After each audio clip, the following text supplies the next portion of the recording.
department, that's facility management. So we welcome you to Dr. F. Hospital. So I want you guys to realize that the hospital is accredited by a number of accreditation bodies.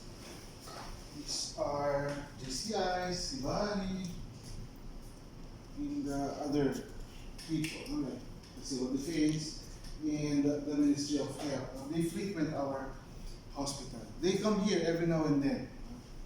And we are expecting in a few days from now a surprise visit from Sibari. Aside from these people, no, there is a much deeper reason why we are here, which is the Saudi labor law. This is the Part 8 of the Saudi labor law. That is the protection against occupational hazards, including industrial accidents and work injuries, and health and social services. If you will download the Saudi labor law, the English version of this, it's a PDF of around 80 to 90 MB, and it's a really long reading material. No? Anyway, going back to those people, civil defense, Ministry of Health, JCI or Sibari. When they come here, they throw questions at us. If it's about FMS, if it's about safety, it's in case of fire. Any time of the day, there will be no exception. Even Dr. Adhan, if they happen to see them in the corridor, there's no exemption. From nurses, even housekeeping staffs. If it's your lucky day, it's your lucky day. The question is simple. Excuse me, what will you do in case of fire? So my tip, calm down. There's only one answer. And what would that be? We follow the race procedure. As simple as that. No more, no less. What will you do in case of fire? We follow the race procedure.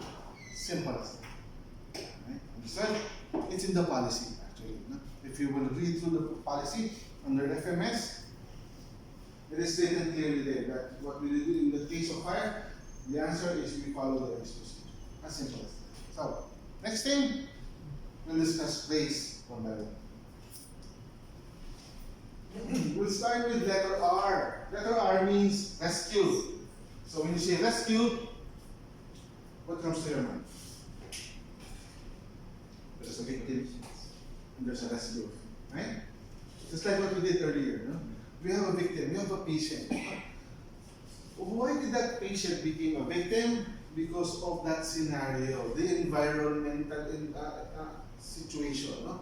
There was a fire, a situation, a fire, that made him a victim. Now the people around him is the rescuer. Now, that is on the grounds, on the assumption that everyone follow three conditions. But prior to that, let me tell you one clear thing. The victim and the rescuer may also become one. What do you mean by that? Say, for example, you yourself. You can be the victim and the rescuer yourself. So how will that happen? Rescue yourself. From the safety department, from Gerald, we always suggest, we encourage everyone to please, in the event of any emergency, prepare to save yourself first. Are we clear on this? Prepare to run. Prepare to protect your body from the injuries that you might sustain during this emergency. Are we clear on this? Am I making myself clear on this? Okay. I am expecting everyone to be running outside with a healed body. No injuries whatsoever. I need you there alive. Am I clear? Okay, the next question is, Gerald, how about our patients? Oh yeah, I think you forgot about it. Of course we will save them, provided we satisfy three conditions. First, are you strong enough to do the rescue? Are you? You think so? Say for example, I'll take myself as an example.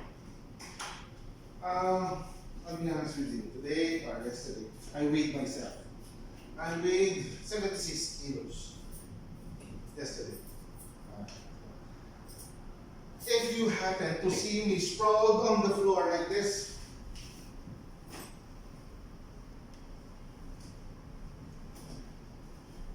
can you pull me out, drag me out of the door? It hurts me. You didn't buy it? Am I that big? Let's take for example our dear friend here. I'm sorry. If she's sprawled on the floor, I happen to open the door and saw her there, I would say yes, of course. I can drag our sister. Pull her pants, pull her out until we reach a safe haven outside. I know myself more than anyone else, right? But if the patient is around 120 kilos, definitely not. Because I suffer from spondylosis, which affects my C3 to C7. So this restricts me to exert effort, or else I will be suffering the consequences. I cannot lift anything more than 40 kilos, or else I will be partially paralyzed, half of my body. So you know yourself more than you do. If you can do the rescue, are you strong enough to pull, lift, or drag anyone? You may do so. Why not? That's one. Second, do you still have time? Okay. So what do I mean when we say, do you still have time? Is the factor of the fire growing or the smoke billowing or occupying the whole room. Do you still have time? Let's take for example. By the time I open this door, the fire is over there and it's starting at this height.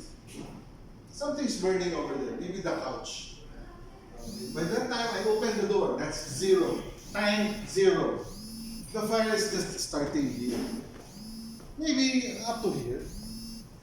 So from this door,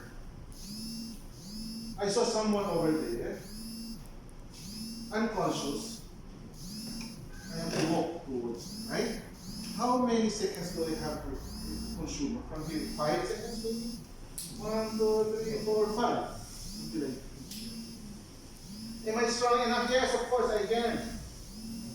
I will pull the pants or the hands any which way. Drag her out. By the time I reach here, will that also be 5 seconds? Maybe not. Huh? Because of the weight, the body, the weight of the person, the clothing, there is a friction exerted on the floor. So it will be an effort. Take 10 seconds, maybe 15. You have to maneuver. Open the door. Will that be 5 seconds? No. 15 maybe. Plus 5, that's 20 seconds. 20 seconds. From zero, the fire is like this. After 20 seconds, will the fire still be like this? No. It might be eating half of the room. Right? Do I still have time? Maybe not. If you are in the middle of the mission and it starts to, and you think you will die as well with him, leave him, run. Why? There is still a chance for you to get help and come back. Someone might still fight the fire and revive that person. At least on our side, we have one person alive. That's it. Did I make myself? Are you strong enough? Do you have time? The third. What's the third? Simple. Do you know your way out? You are new here. I have a question. Once you exit this door, where is going out? Left or right? Is there any other way out? There's another way out. the fact of the matter is, thing is, do you know your way out?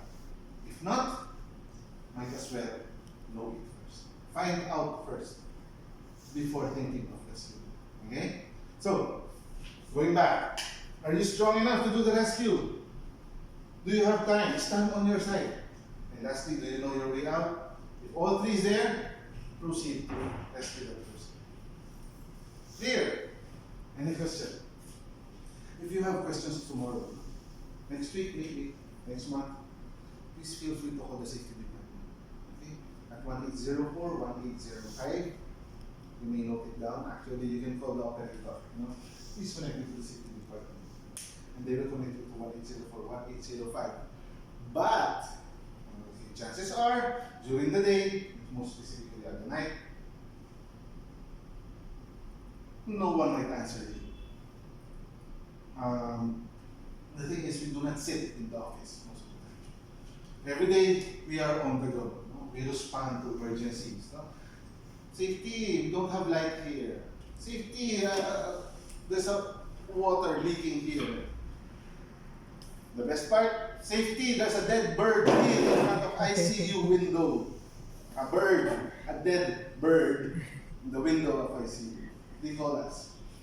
So sometimes I find myself in the rooftop of ICU with a pipe frying of a dead bird. So we happen to respond to almost anything inside this. Anyway, going back to that calling. Okay. When you call 1804-1805, please do not hang up.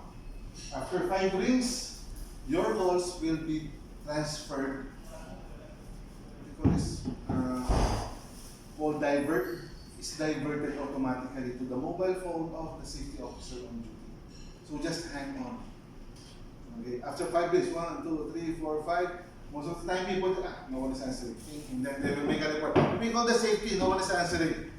No, please do not hang up. Leave it. Put on speakerphone. Do what you're supposed to do. Let it ring. Because that call will be diverted to the safety officer on duty's mobile phone. 100% sure. Okay? Tell him what is your concern. Any question with rescue? And so far? So we'll proceed to this slide now. It says here, not all superheroes wear a cape. Superman wears a cape, right? Who else? Batman. So not all superheroes. Most of them, they wear scrub suits. Princess. That's you, right? Okay. So you are already here. So during an evacuation, who do you rescue first? That's a smart question. So who do we rescue first? If this is on fire, of course I will be rescuing these guys. Why? Because they are nearest to the fire. I will not be rescuing people at the lab, no? Because they are very far. Understood? Simple logic. No?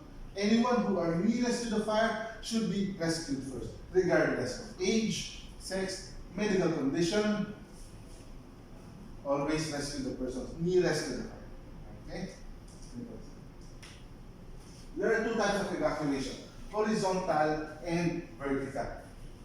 Referring to the fire there early this morning. No? As you can see, we rescue the patient. We transfer the patient from the bed to the chairs and the mattress. So what we did first was we evacuated horizontally. We stayed on the same floor. Okay? We're still on the 2nd floor. That's horizontal evacuation. You evacuate or walk away from where the emergency started. In our case, the fire. No? Walk away from there, but stay on the same line. If things become out of hand, uncontrollable, there is a call for a vertical evacuation. It's always going down. If you are working with ICU, IVF, telemetry, everyone working upstairs, always the direction is going down. Please do not go up. No. The exception to the rule are the people in the basement. There's no way you can go down here. So, conversely speaking, people in the basement should evacuate going up. Our objective always is to reach the ground floor. ground level. Right? Why? In the ground level, you can get out of the building. Worst case scenario. That's important. So what we have here is an emergency evacuation plan. Look, we have one here. It looks different from this one, right? Because I think, yeah. So if the fire started from here, you just walk or run to the opposite side. And so on and so on. We'll go back to this. Guys, I want you to realize you have 3 buildings. You heard of this? Building A, B, and C. So right now we are in building A. Yep. Patient. So right now we're in building A. The other building, the tall one, is building B. The last building is physiotherapy, the one opposite to our street. That's building C, physiotherapy. So I want you guys to realize, all 3 buildings are connected on the 2nd floor. Okay? So if you are in building A, in the last part, go to the 2nd floor, walk through the tunnel. This is a glass tunnel. I don't know how you call this, but it's a tunnel. I mean, you can see the sky from there. That is between Unit 2 and the medical records or the pharmacy. That connects building A and building B. Now building B is connected to building C or building 3 through the bridge. There's a bridge. Have you been there? Try to be, yes. I suggest you bring them there, so you can enjoy the view. If you go to dental clinic, okay, there's an elevator there, a small elevator. You will see there's a bridge and it connects you to building C. So what are we telling you this guys? No? Simple. If there is fire here in building A, just go to 2nd floor and you can transfer to building B. That's the reason why we are telling you this. Okay. So, same thing, if there's a fire in building B, you can transfer either to building A or building C. Likewise with building C. It's always on the 2nd floor. Okay. So there's a question. Why can't you just leave the building? Alright. There's a building on fire and then we wanted to transfer from one building to another. Can't you just leave the building? You know why? We have patience. We cannot just leave the building because we have patience. But there's a big difference between a healthcare facility and a manufacturing facility. Okay. Probably 2 months from now, I will be back to that manufacturing facility. That's where I came from 10 years ago. I used to work with Luna, Biscuit. In a manufacturing setup, once you say evacuation, when we say evacuation, when we pull that plug, bell will ring, everyone will go out, including the owner of the factory. These are sheikhs. These are rich people. And they are not an exception to the rule. They will have to leave their building, their offices, bring nothing, and fall in line outside of the street on their fire assembly points. Wait until further notice. No living creature is left inside. Even the cat should be shot outside. That's the difference. In a healthcare facility like us, we cannot do that. Why? Because we have patience. You see, the building can provide us with medicines, medical gases, supplies, linens, and other utilities. Guys, if we just run outside of City Street with our patients, what are we going to use to sustain their life? You see, during an emergency, those sick people up there are still sick, right? When we shout, "Code red," do they get well? Oh, there's a fire. I'm okay now. I can run now. No, they're still sick. So during that time, that we are activating, we are under a crisis. These people are still sick. It's an added responsibility on us to continue providing health care to these people. So how do we do that? Let's utilize the building. From building A, building B, and so on. Why? We can give them medicine, linen, water. medical gases and everything. Worst case scenario, if building A, B, and C is on fire, that will be the worst day for you. I think that's the time that we just run outside of city street and wait for ambulances, civil defense, and other hospitals to come rescue us. Okay. Any questions? And? Hope so. Okay, so what I have here is an evacuation route map of ground floor radiology. That's in the ground floor. Who knows this? I know you have been passing through that. From gate 5, you go here. It's on the right or the left of the corridor. You will notice that the drawing is different from this one. Alright? Because the drawings are unit specific, are location specific. Which means this drawing, I cannot remove this drawing and put this on another unit. Why? Because the layout plan is totally different. Right? We have limited the drawing to roughly around 100 to 120 square meters so that it's easier to see. Okay? So how do you use an emergency evacuation plan or map? You face the drawing. In this case, it's posted on this door. Face the door.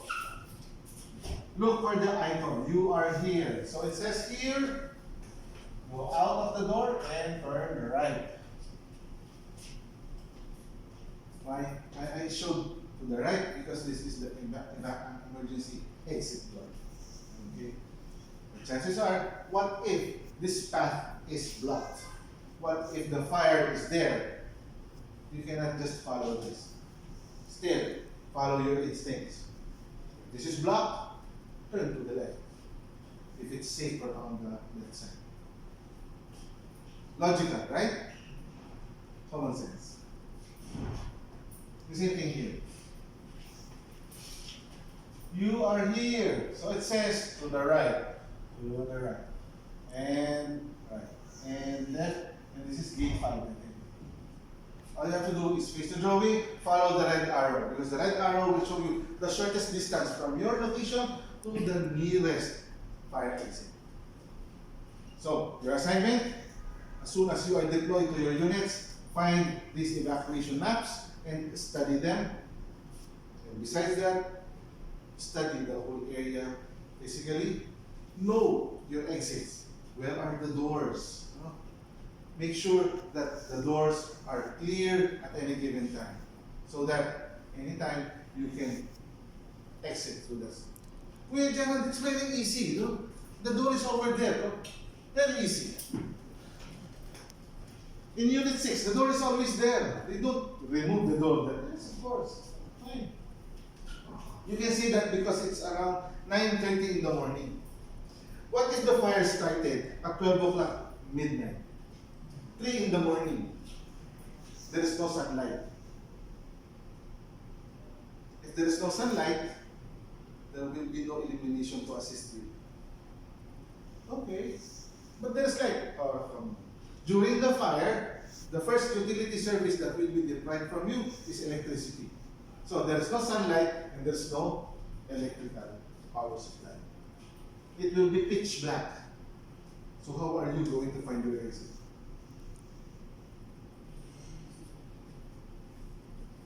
I have provided you emergency lights, which is really dim. You know your mobile phones? Your mobile phone is better than this one. Okay? So guys, I warn you, know your place by heart. Know the area, even when you are blindfolded. Huh? That's the tip. And not only here. When you are back in your home country, in India. You're from India, right? I thought you were Filipino. Yeah. When you're back in your home country, here in Saudi Arabia as well, I have a tip for you guys. When entering cinemas, restaurants, resorts, please, the first thing you should put in mind is to look for your exit. This will save you and your family. Cinemas. It pays to know Where's this? Ah, okay, the exit is there. Ah, there's another one. You may enjoy the movie, no? But at least you know the direction. Okay? That is where you will bring your family and drag them to that direction. Just a bit. Any question here so far? We're done with rescue. Now we're with alarm. Alarm is letting everyone know that there is an emergency. So, you saw that somebody shout over there, right? By the time you see smoke or fire, not just fire, smoke. If you see smoke coming from the wall, from the ceiling, from the AC, anywhere, smoke. What is smoke in Arabic? Dukhan. Dukhan. Dukhan. Shout code red. Code red! Code red! Shout as loud as you can so that everyone can hear you. Okay? Make sure that you really saw the smoke. Because during an emergency or any code red, 95% is actually smoke alone. Only smoke. The fire is small, to be seen. Most of the time, if you are still on time, it's only smoke. Shout code red. That's one. That's one way to alarm. Second, if you are working near the Cisco landline, you don't have a Cisco landline, you should dial 6666. That's like what we do. Ah, yeah. Okay. Cisco landline. If you happen to be working there and you heard someone, code red, code red. It doesn't seem to be joking, it's legit. Proceed to call 6666. Pick up the phone, 6666. Code red, code red. My name is Gerald, 7734. I am here in telemetry. I'm here in psychiatry. Code red in room 32 something. State your name, ID number, and the exact location of the fire. That's much of How about if I smell only? Again? How about if I smell only? Yes, you also do that. Smell, smoke, or an actual fire. If the smell is really strong, you may do so. No call is considered wrong. Everything is considered an emergency. So do not hesitate. Good question, Martin. I forgot about it. Smell. If the smell is too strong and you feel something is happening, look, it's our life that is at stake here. Okay? You have your reasons. No? I can smell something, I have to call everyone. Come on. This is my job. This is where I get my money to, feed my family. I have my reasons. No? Okay? Good point, Adam. Thank you very much for that. No? If you smell something burning, okay, you may activate 666. Or observe and call the safety department. Okay? But still, no, again, you may call 666. Activate the code. Great point. 6666. So, state your name, ID number, and the exact location of the fire. Why so much information? Well, for me, the exact location of the fire is okay. It will help us respond effectively. Because there was once a time, we received a call from the radio. I don't have a radio right now. Ang baba mo na. Code red, telemetry. That was 11 o'clock in the evening. Okay, so you can just imagine, the telemetry is on the 4th floor. And when we respond to any emergency, we never use the elevator. We use the stairs. Why? Because there's a big chance that we might get stuck inside the elevator. So we use the stairs. So 4th floor, 1, 2, 3, 4. You can just imagine how I look like upon reaching 4th floor. 11 o'clock in the evening. Upon reaching telemetry. So what do? We check air quality. We sniff. We smell the air. Nothing. We found nothing. Then housekeeping staff saw us. Kuya Gerald, why are you here? Cold red, I'm looking for something burning. Nothing. So we left. But still, we cannot just give up. We have to find the source. It may be a food, maybe a bakur, maybe someone just smoked, maybe someone is vaping, or maybe the housekeeping just sprayed an air freshener. But we have to find that. So we can call back the operator. It's a false alarm. It's only like this, like that. We cannot just come back with nothing, empty handed. So we have to find it. Then another guy, housekeeping staff saw me. Kuya, why are you here? Fire. I'm looking for fire. No, it's not here. So we entered a room facing sitting street, facing that street. In telemetry, we opened. We went to the window. From the window, he said, the fire is there, Kuya. Casually. The fire is there, Kuya. Okay? When I saw the fire, you know what's on fire? Way back then, 2011. There is a signage in front of ER. Dr. Elfan and Baguedo Hospital. It's a neon lamp. You know neon lamps? The tubes. These neon lamps operate at 120,000 volts. They are amplified, no? So any slight water or dew, it will create spark. And that night, it was drizzling. There was small rain, no? And that rain is making the light spark. And smoke as well, no? So maybe someone from telemetry saw it. Oh, something is burning. Picked up the phone, tap. Fire or code red, and put down the phone. And then he left. Of course, babangon and we'll see. Caller ID, telemetry. Code red, telemetry. So we went there, ER. So we went back from telemetry, we ran to ER. How many minutes did we lose? Maybe around 8, 10 minutes. If it was an actual fire, that 8 minutes would have been got the. So it's very important. When you activate the code, dial 6666. State your name, ID number, and the exact location of the fire, so that we can respond effectively and precisely. Clear? Yeah. Okay, I want you guys do not hesitate to call anytime. Some people will say, I'm ashamed to activate the call. Who am I to activate the call? Everyone has got the right to activate the call. Why? Because you are concerned with your life and the well-being of the patients, and of course our safety. Clear? Do not hesitate, please. Lastly, break glass. See this? You're familiar with this, right? Break glass. Technical name, manual call point, or MCP. So, the thing is, if there is fire, an emergency, you saw a break glass, you are near this thing, break it and run.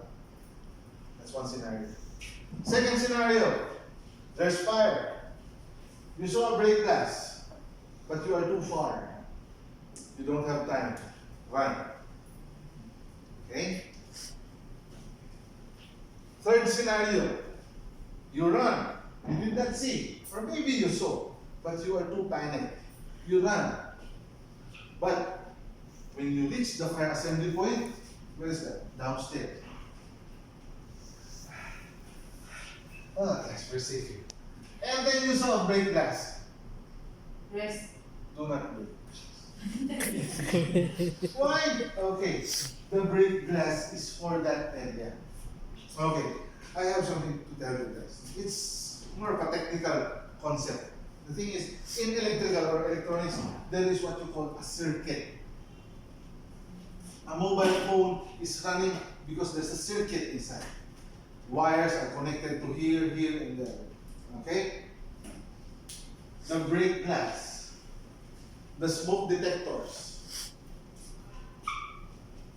the lights are all connected in one link.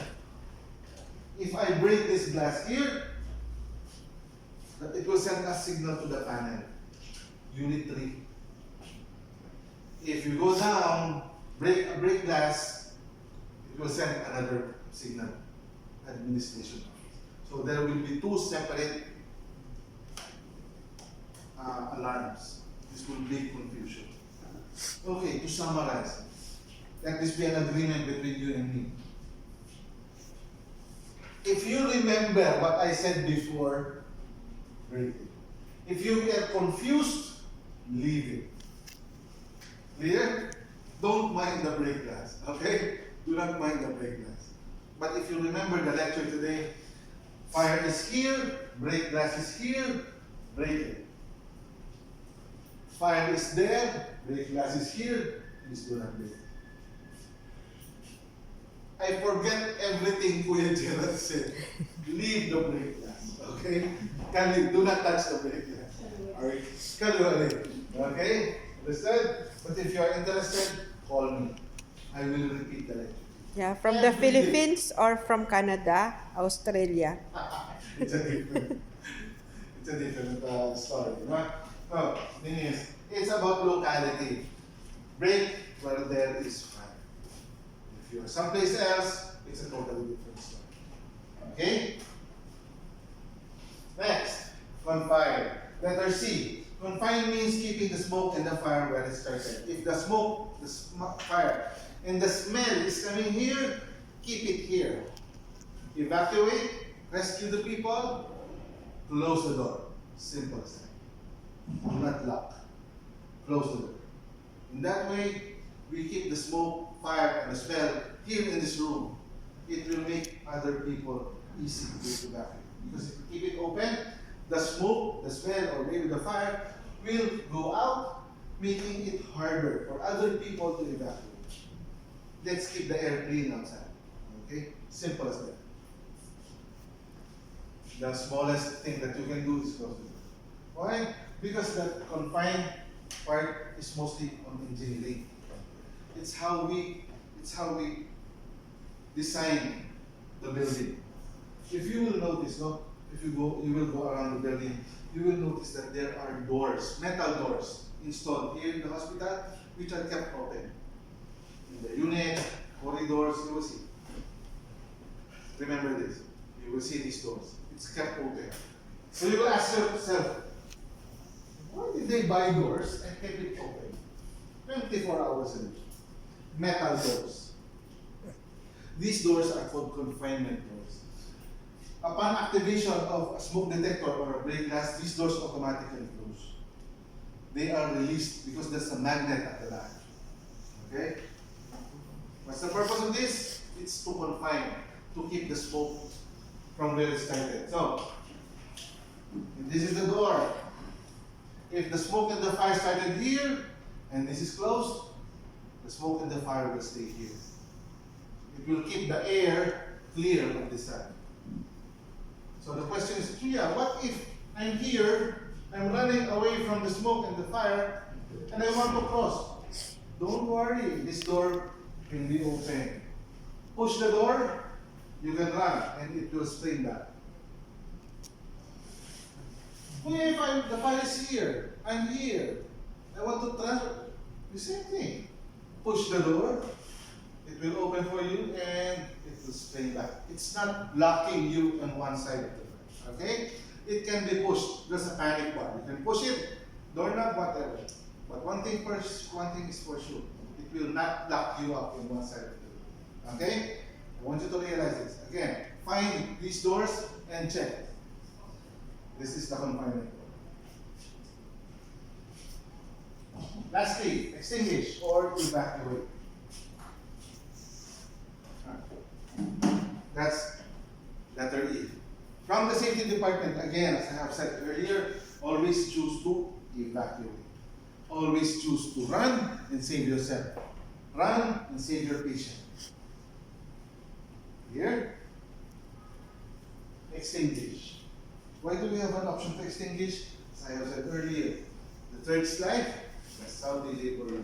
Part of the Saudi labor law states that it is the sole responsibility and obligation of the employer to educate all its employees in the field of safety.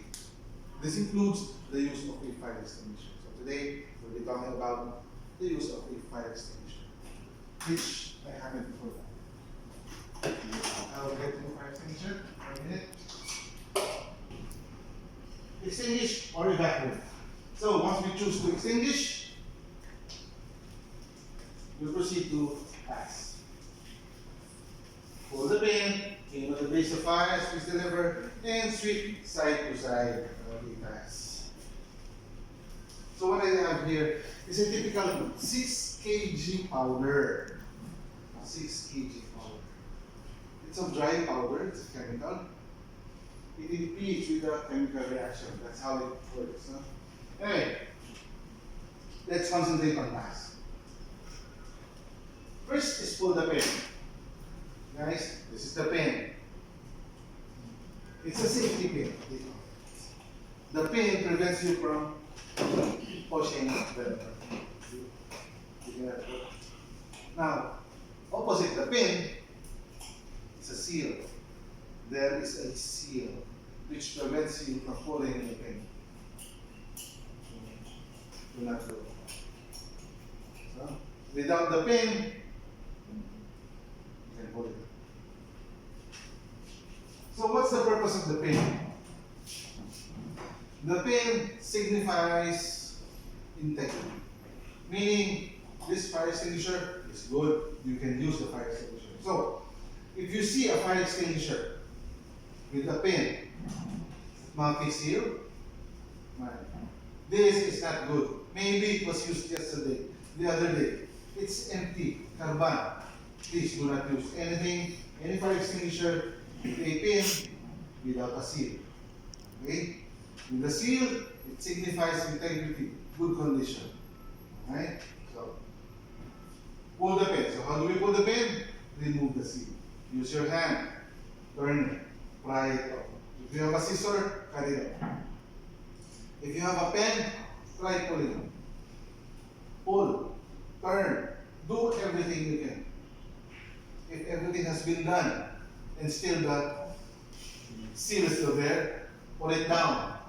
Run. It's not your lucky. Right? You are not bound or destined to fight the fire. I think it's your destiny to go there, stand and take a picture with your friend in the fire center. Alright? I believe in destiny. Okay, doing that. Hold the pen. Use the seal. Huh? Then you pull the pin. Simple. So, this is really very important to see. No? Way back 2003. That's really long time. 2003. I was still in the biscuit factory. There was a fire in a warehouse room. Mistola, right? Mistola is warehouse. Mistola. Warehouse 1. This is where we keep finished goods stores. Keep finished biscuits, potato chips, popcorn. Total damage of 13 million Saudi riyals. 2 months. This includes products, the property, and at least around 4 or 5 forklifts, diesel and electric motors. No? Alright. 13 million Saudi riyals was the total damage, assessed damage. That was the night before. In the morning, we went there to investigate. When I saw it, this is the Mistola. On the side, we found 20 pieces of fire extinguishers on the floor. When I took one, I checked. There's a pin, there's a pin, there's a pin, and there's a seal. Pressure is good. So what's the problem? We don't know. So we interviewed one forklift driver. Ahmad, Dad, yes, Muslim. So he went down.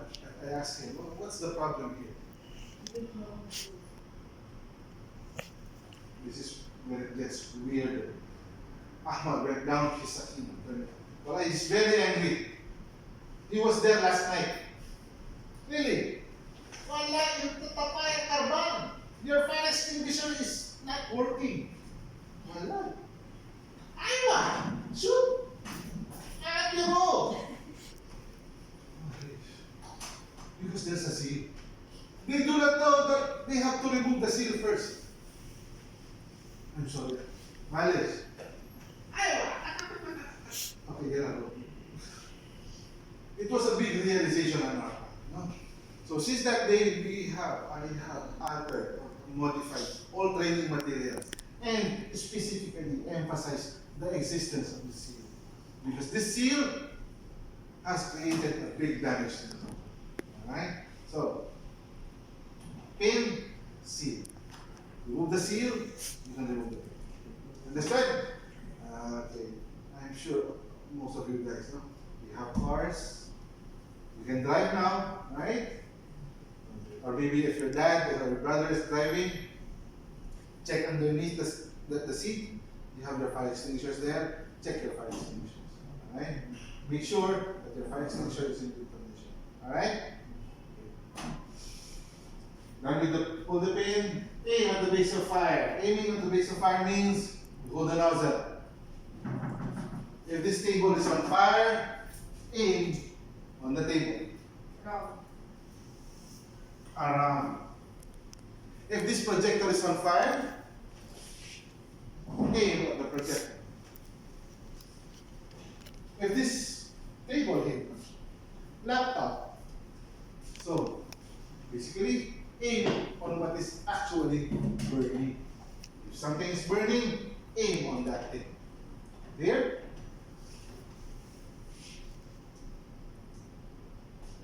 This is just to show you what it feels like if I release this. I put my hands, then release. It's like 2 sacks of rice pushing.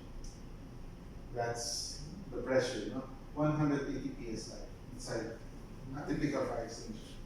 Push it only. You don't have to stop it. No? That's how it will feel. As it's some 2 sacks of rice are pushing.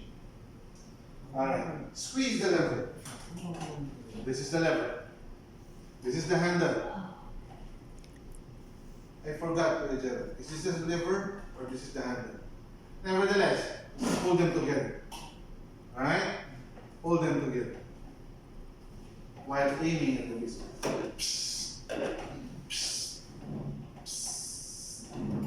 Hold them together, it will go up. Release, it will stop. Understand? I'm sorry, I cannot demonstrate it. I cannot at the moment. No, we do not have the facility to demonstrate, to let you guys handle the fire extinguisher. Inshallah, in the future, there will be a dedicated place for us to let you handle, feel it. Because the last time we did this was around 7 years ago, and we were penalized for the Baladiyah because we did it there at the parking area. Alright. Squeeze the lever and sweep side to side. See? Side to side, you will think it's left, right, right? It doesn't work that way. Okay, maybe. If this table is on fire, yes, left, right. If it's a projector up there in the ceiling, it will not be left, right. It may be around and around. The laptop, yes, up, down, maybe, left, right. It may be a combination of everything. The thing is,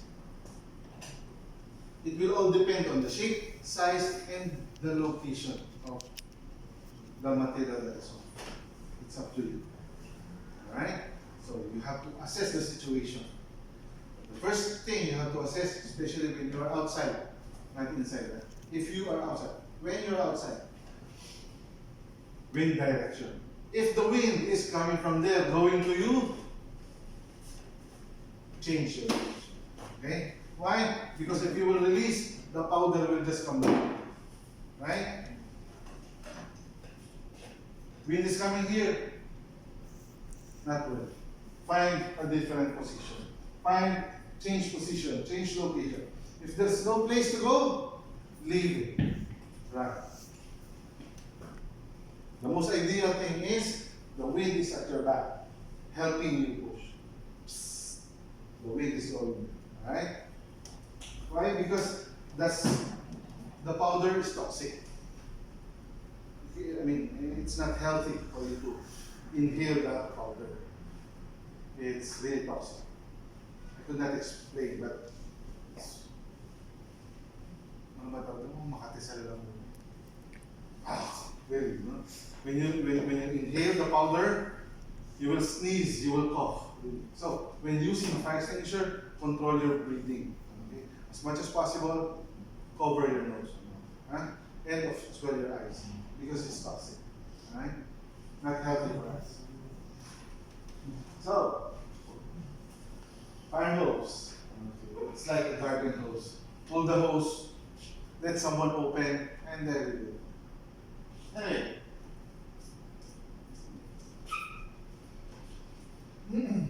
Any questions so far? Alright? Again, if you have questions tomorrow, next week, next month, please feel free to call the safety department. 1804-1805. Alright? Okay. So, during an evacuation, just like what we did today, right? Okay. When you evacuate, make sure that you bring everyone with you. That's why there is room search. Did you hear? Room search, room search. Search the rooms, especially in wards, units. We check behind the curtains, under the bed, inside the toilets, because there may be children, toddlers, people who got scared or panicked, and then they hid behind those cabinets and curtains. Find them and bring them up. There may be people, no, so busy with their jobs, maybe they were not able to hear you. The alarm, no? Get their attention. No? If they are behind the glass door, get their attention. They're like, let's go. There's fire. There may be people, wearing headsets. Get their attention. Call them, bring them with you. Don't let them. Alright? There may be people in the toilets. Okay? In any fire situation, most fatalities happen inside the toilet. Why? Because people think that it's safe inside the toilet. No. The toilet is a gas chamber. The first few minutes, yes, maybe. But you will be the last to die. Why? Because that place is an exhaust manifold, no? Especially when there's a window, that is where the smoke will go. You may go to the toilet, mama, no problem. Go there and wet yourself, moist yourself. If you have shirts, cover yourself, cover your nose, and proceed to evacuate. Because the water and the textile will give you enough time, no, to cover and protect you from the smoke and the fire as well. Okay? But do not stay inside the toilet, please. Alright? There may be people sleeping. Alright? In your units, you will be posted in Unit 6, ICU, telemetry, OB-GYN, everywhere. There are places, where you can sit, text, nap. These secret places more than anyone else. If your friend is there, batchmate is there, find them, bring them with you. Alright? Just like this one. It's in the stock room.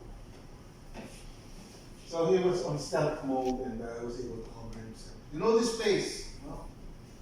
You will know, you will find these places. No? So check these places because your friend might be there. Your brother, your cousin, relative, whoever. You have your reasons, no? And most especially, no? There's a tip. Bring the person who borrowed money from you yesterday. If they borrowed 200 riyals today, find them. Make sure you evacuate with them. Alright? Don't let them burn. Make sure that they pay you back. Alright? Understood? Practical. This is true. This is reality. Don't let them burn. Bring them with you. And find their assembly point outside the hospital. Okay, these are reminders. No? Number one, wear your ID badge. Once you are given the ID badge, please be proud to wear your IDs. Right? Anytime, especially when you are inside the hospital. Imagine, Dr. Irfan, Mr. Baguedo, their family is proud to wear their ID. Who are we not to wear it? Alright? So please, wear your IDs. Be in uniform whenever you are here inside the hospital. On our part, keep corridors clear. It's up to you guys. You will take care of your units, always keep the corridors clear. Anything else? Okay, elevators. How long have you been staying here? Days? Weeks? How many days? Some of them 1 month, Oh, 1 month. Okay. some of them just weeks. Has anyone been trapped inside the elevator? Not yet. Me. Congratulations. Congratulations. How many times? 5 minutes. 5 minutes only. Alright, so when you guys that some of our elevators are 30 years old. Imagine a Toyota Cressida car roaming in the streets of Shitin. Will you still be riding that car? Of course. Anyway, our objective, please. If you are trapped inside the elevator, establish communication. You will find an intercom. Keep pressing. Click. Then we will find. Alright? Stay calm. Do not cry. Do not be hysterical. Try to entertain yourself. Especially when you are with your patients. Alright? It is your responsibility to calm him down. Alright? So again, our only reminder, once you are trapped inside the elevator, establish communication. We have intercoms inside, just keep pressing. If you hear someone talking there, talk back. I'm here. We need help. At most 5 minutes, 10 minutes, you will be rescued. Understood? We agree on this, alright? So, any questions so far? That's about it. I hope to see you again soon, hopefully. Thank you so much.